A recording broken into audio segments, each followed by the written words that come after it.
I'm very, very thrilled to be here. It's just wonderful to see all these young people thinking about food, thinking about society, thinking about the future, thinking about the planet. It is just fantastic. I feel I've been a bit isolated of what is actually going on. No, I just hear about it, but I mean to see people who are doing it is fantastic. Now, I'm a food writer. I'm not a cultural anthropologist. Somebody put it somewhere on the internet and it gets picked up. I come from Egypt and live in London. And, I've got notes because I'm afraid of having senior moments. I'm nearly 80. I was told not to say that, but who cares by now?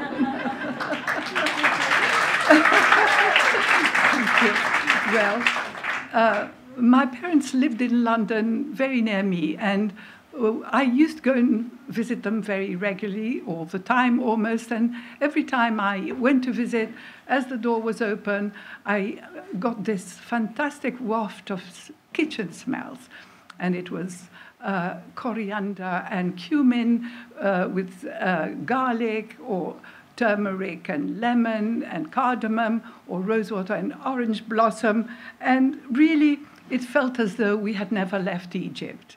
I think one of the incredible things is how a kitchen smell can conjure up a place, a country, a life, actually a whole civilization.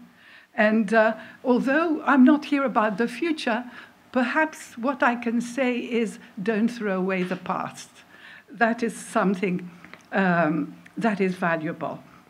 Now, I realized that food was an important part of culture, that it was about identity and roots when I started collecting recipes. And I started in 1956, yes, after the Suez Crisis. I was in London studying art. I was living with two brothers, and suddenly, because of the political situation, actually the war, the Suez War, the Jews had to leave Egypt immediately, actually within 2 weeks. And my parents came over and joined myself and my two brothers. And for a few decades, we were inundated by people, refugees from Egypt, stopping in London and on their way to a new homeland or changing homelands, deciding where to try and stay, because even then, although it was not difficult for us to get asylum in London, it wasn't always easy for people to settle somewhere else. But during that time, that is when really I found people exchanging recipes. In Egypt, we never exchanged recipes. They were passed in the families, and people were very jealous of them. You only passed it to your daughter, not even your daughter-in-law. And yes, because you wanted your son to keep coming home to you, and that was the thing. But suddenly there were all these people who never actually would talk about a recipe. They were all saying, "Please give me your orange cake. It'll give me something to remember you by. I'll go on thinking about you." And this was the thing, that we might never see each other again, never go back to Egypt. And somehow that was one thing that people were wanting to hold on to about what they were leaving behind, something that we could hold on to, actually. Now, we didn't have cookbooks, and because we passed on the recipes, we had to actually give them to each other. And what I was collecting was a very mixed bag. It wasn't, somebody told me, you've invented something like Middle Eastern food doesn't exist. It's Egyptian food. Why didn't you just collect Egyptian food? Well, because Egypt was not like that. Now, Egypt, in my time, was cosmopolitan, multi-ethnic, multicultural society. And it had many minorities that were long-standing. There were Lebanese, Christian, Syrians, Armenians, lots of Greeks, lots of Italians, and Jews. And the Jews were a mosaic of people who had come from all over the Ottoman world at the time. And well, this is where I've gotten a senior moment. And yes, and so when my own grandparents, 3 of them came from Aleppo, poor Aleppo, and 1 of them came from Istanbul. So this was the kind of food that in my family we were really eating, as well as Egyptian food.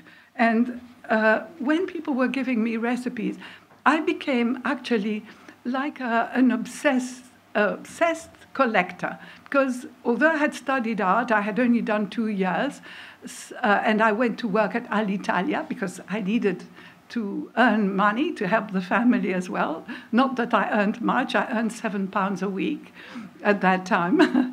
but so, yes, I really was excited about every recipe that would come along. And every one was a gem for me. And people would say, this almond cake is from Aleppo. Actually, nobody else in Aleppo was eating it, I've found since. It's one that actually came from Spain 500 years ago and was still in Aleppo. And now you're all eating it, because the orange cake is done even by pret-à-manger for a while. But because they say via Nigella Lawson. Because they preferred to say it comes from Nigella Lawson. But there you are. But people were saying the shakshuka, it's Tunisian. This mahalabeya is also from Aleppo. There was all these things that people identified them. Of course, there were the recipes like baklawa, which were the stuffed vine leaves, yogurt and cucumber, that everybody was saying they were theirs. And so really, they were Greek, they were Turkish, they were Iranian, they were everything. Now, I realized then that food really was full of emotional baggage, and they also had stories, because people would tell me their stories. It was a time when people wanted to tell, and here was somebody with a piece of paper and a pencil, actually wanting to hear from them just what. And so through the recipe, they would tell me the recipe, the story of when they cooked it or how important it was, and something about their ancestors. Now, I went to the British Library to find, because we were desperate for recipes, and I went to the British Libraries to say, have you got any Arab cookbooks or Egyptian cookbooks? And the librarian said, come next week. And when I came back, he had written down a few. They were all 13th century. 13th century Baghdad, 13th century Damascus, 13th century Maghreb, and it was Andalusian Maghrebi food in Arabic. Now, luckily, some scholars had studied them and analyzed them, and I just was reading them all and actually cooking from those medieval recipes and inviting all my friends to medieval banquet.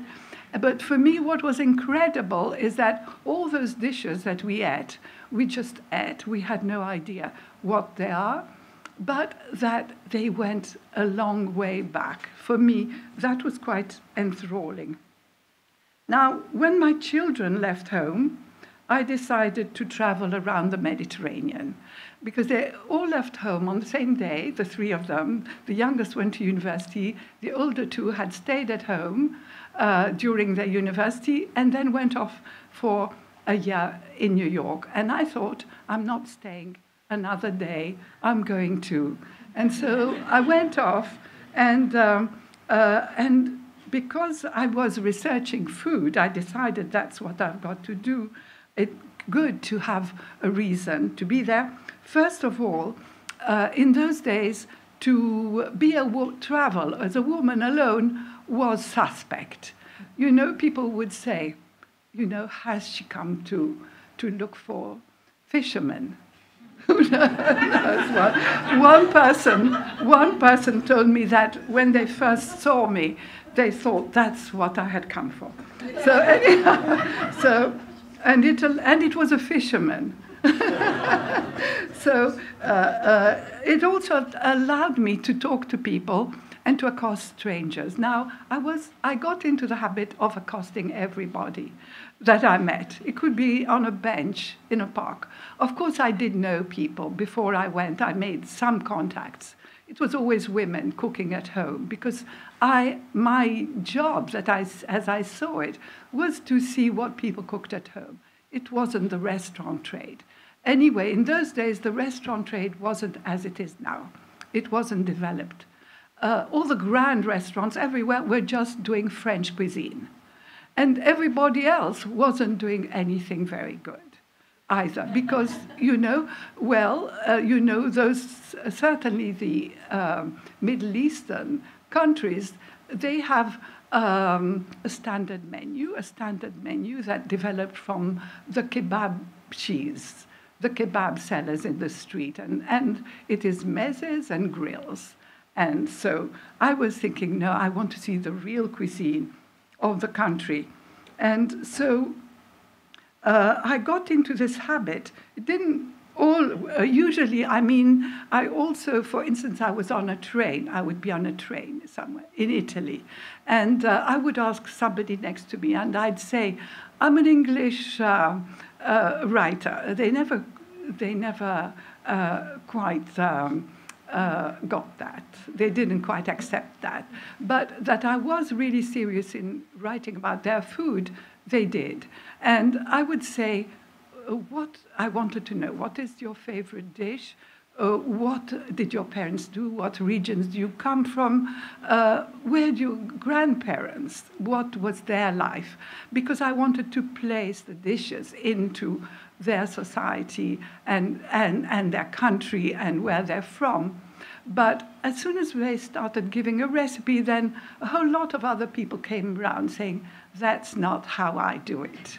And so that's why I got, it was still in the end, they more or less did the same. But there was very little difference. That's one of the things that I realized, that however much people don't use books, they don't, in Egypt they didn't have books, but they did the same thing because they wanted to be like everybody else.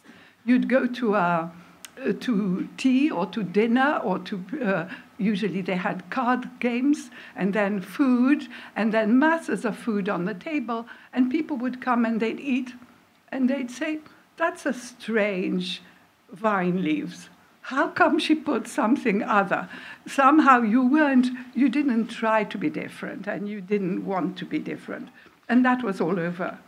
Now, they say that in the Mediterranean, that became, once I started this way of just traveling, I enjoyed it. It was convivial.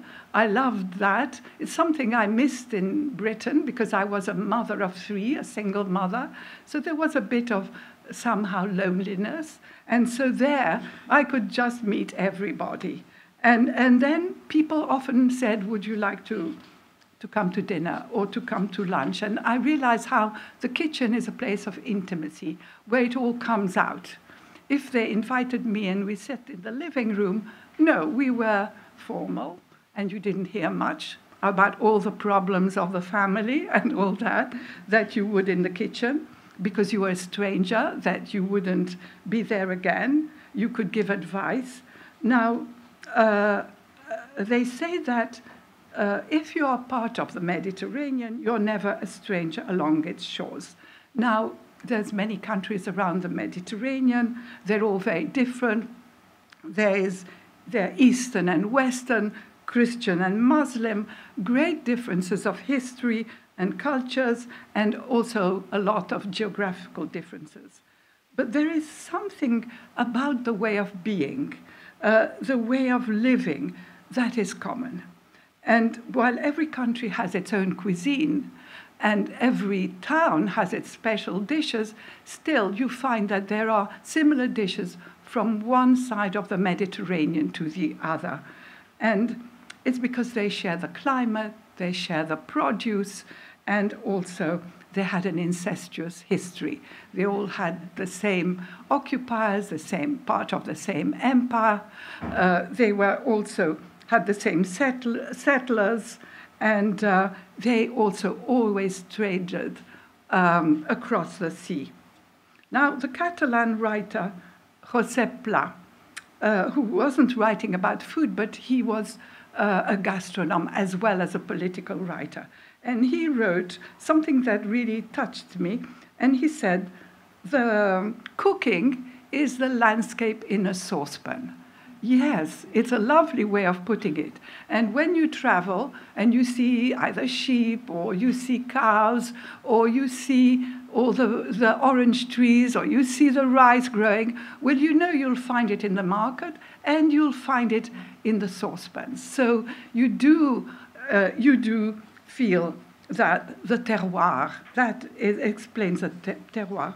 But for me, really the ghosts of the past are in the saucepans too.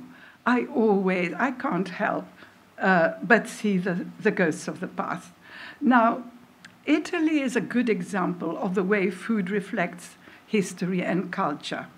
Now, there's an incredible diversity because before unification, the country was divided into separate states and kingdoms and principalities and sovereign states, each with its own history, its own culture and traditions. Now, the cooking also reflects life as it was once lived. So until after the Second World War, Italy was mainly an agricultural country. Most of or nearly all the industries came after. And so the system that they had, the agriculture system, was a system of sharecropping, mezzadria, by which peasant farmers lived on estates as tenants and cultivated the land, giving half the produce to the landlord.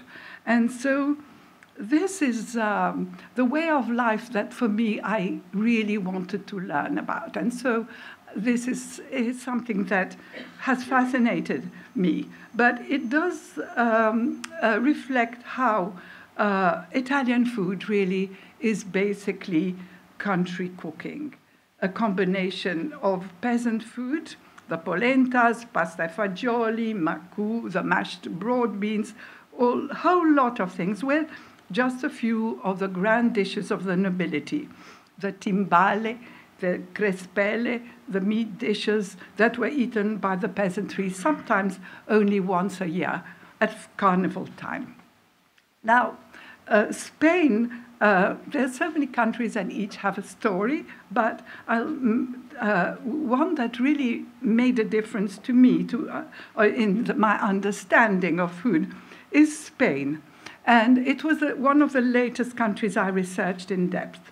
And there I felt how powerfully a dish can represent identity. Now, when I traveled then, the Spanish restaurant trade was transforming itself into the world's greatest center of gastronomic creativity. Now, the chefs were innovative, they were cooking sous vide, they were cooking with syringes, they were deep frying and caramelizing everything, making mousses, foams, and vapors. I went to a few catering schools. Catering schools were teaching French cuisine. But all the students there, all they wanted was to be like Ferran. And they wanted to be on television and they wanted to be famous. And at the same time, people were celebrating their traditional regional cuisines and local products with enormous passion. Just as much passion went into that.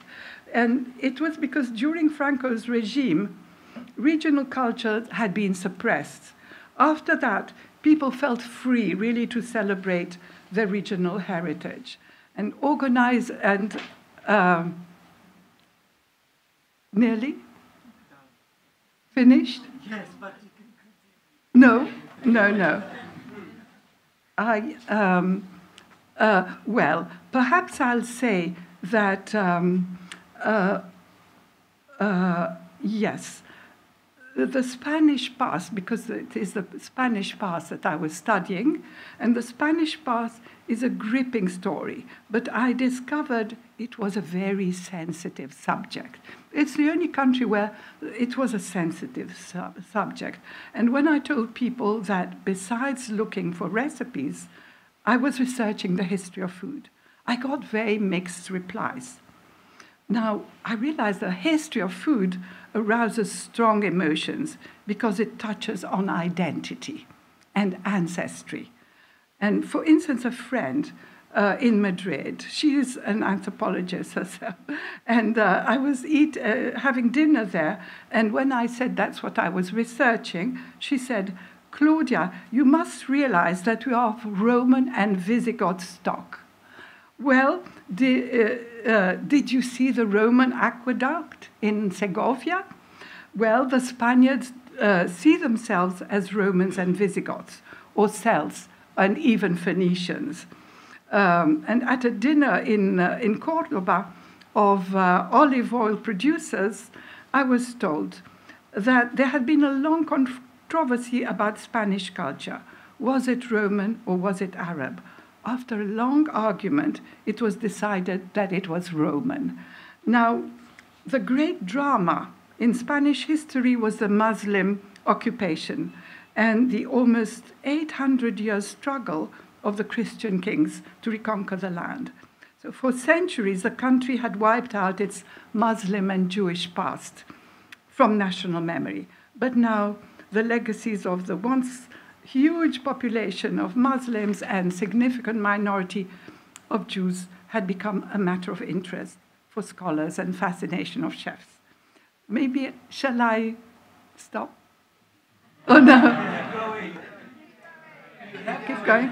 Oh, okay. So I went to a center of research in Granada, just outside Granada, called El Molino, and they do courses on the history of food of Spain. And when I went in, I asked, can you tell me just basically what are the origins of Spanish food? And the man there said, Arab and Jewish. And I said, how come? Like what, for instance? And he said, roast pork. And I said, how come? And then he said, because when the Jews and the Muslims converted to Christianity, the conversos and moriscos cooked pork in the way they had cooked lamb. And it was with, by rubbing cumin seed in the crackling of the roast, that they cooked the pork by rubbing it with cumin seed first. Now, you know that I went to Fino's once and I got the roast belly of pork, and there was, in the crack, a cumin seed. And there's nowhere else in the world do they put cumin seed on pork, but they do there. And that tells you the story. And I find that when I see a sprinkling of raisins and pine nuts, when I taste the sauce thickened with ground almonds, when I taste the sweet and sour flavor, I know who's been there. I mean, there's a lot to say, but I think I'm over.